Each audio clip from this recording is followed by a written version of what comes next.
Hello, I'm Lauren with IndoorGardening.com, and today, let's build a terrarium.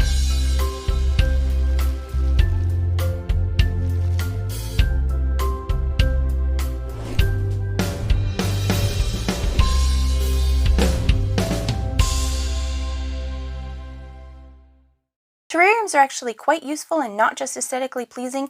It enables people to keep plants in their homes that they would not otherwise be able to keep. There are a lot of beautiful plants out there that sometimes just will not be able to survive in a lower humidity, and they need a higher humidity environment.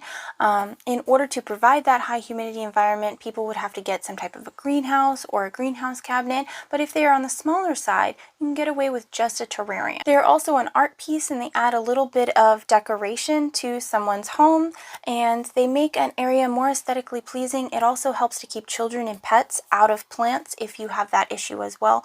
So it has function and beauty all combined in one, and plus it's very artistic, very fun to make, and everyone is unique to the artist that makes it.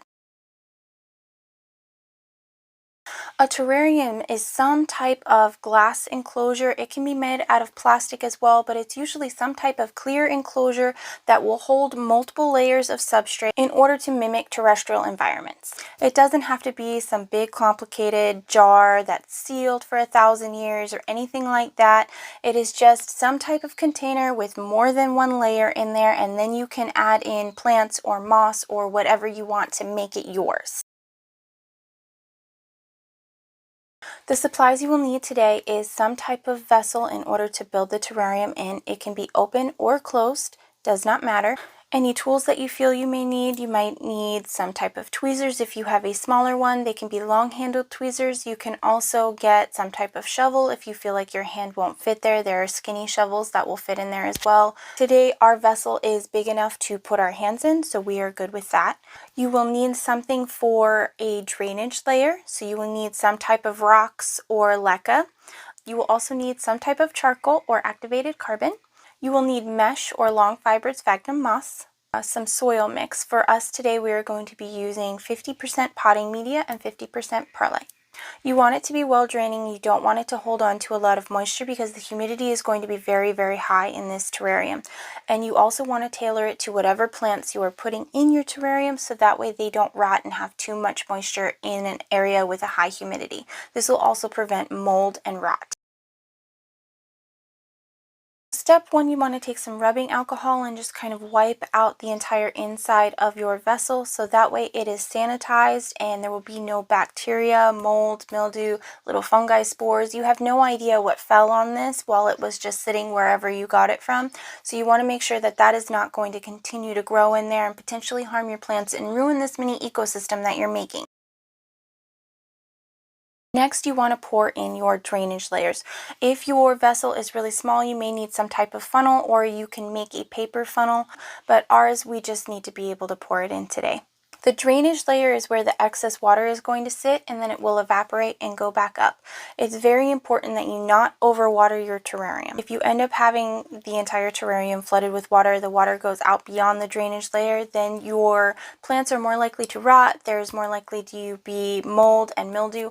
Overwatering a terrarium is the #1 thing that causes the death of a terrarium. Your drainage layer just needs to be some type of rock, some type of leca. It can even be perlite. It just depends. Whatever you feel is going to work best for you. It just needs to be something that is a little bit more chunky and going to keep the next layers up.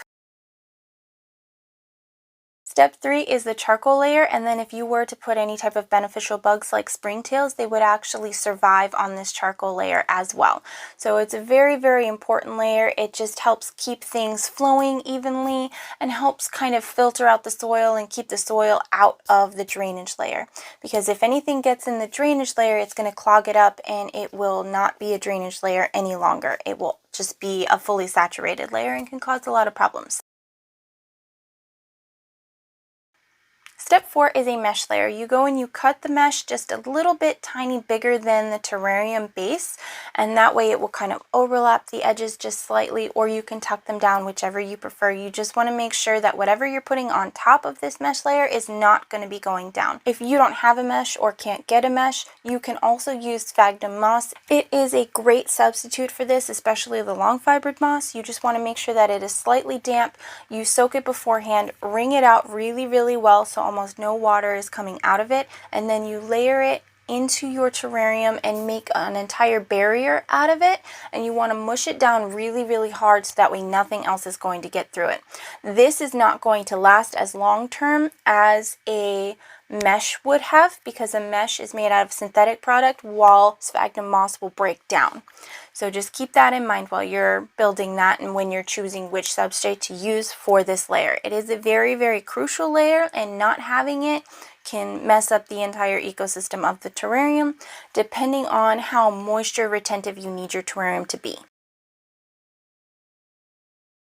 Step 5, you want to add your soil mix. It can be slightly dampened or not, whichever you find easier, depending on how much you need to shape your terrarium. If you were planning on shaping your terrarium, building hills, building mounds, it's easier if it is slightly wet. It also produces less dust on the edges of your terrarium for you to clean up later. This is where you decide the shape of your terrarium. If you want to have higher plants in the back, then maybe it'll be easier to have it lower back there so that way they don't reach the top as quickly. If you have a bunch of smaller plants, it's much easier to create a 3D illusion by adding an angle. So you have kind of a sliding scale and a sliding hill there. It just depends on what is going to work best for you with the plants that you have chosen. This is totally up to you as the terrarium artist, whatever you want to do with it. Step number 6 is adding in your plants, and you just place them wherever you want. You can use little chopsticks to dig a little hole, or if you have some type of little shovel, you can also use your hand, whatever is going to work for you, and you just find little places to put these plants. You can also use cuttings, so you don't have to use fully grown plants.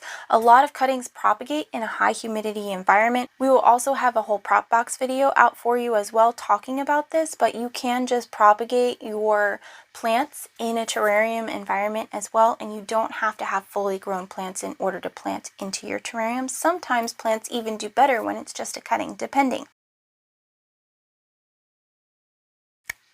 Step number 7 is adding in any final touches. If you have any little houses that you want to add, any little people, any little rocks, if you have moss that you want to add, anything that's going to just bring this over the finish line and make it 1000% amazing for you, this is where you add that. Just the little unique touches in addition to the plants. Be sure to check out indoorgardening.com. We also have a lot more information there for you, as well as our full terrarium guide, and we are always happy to help.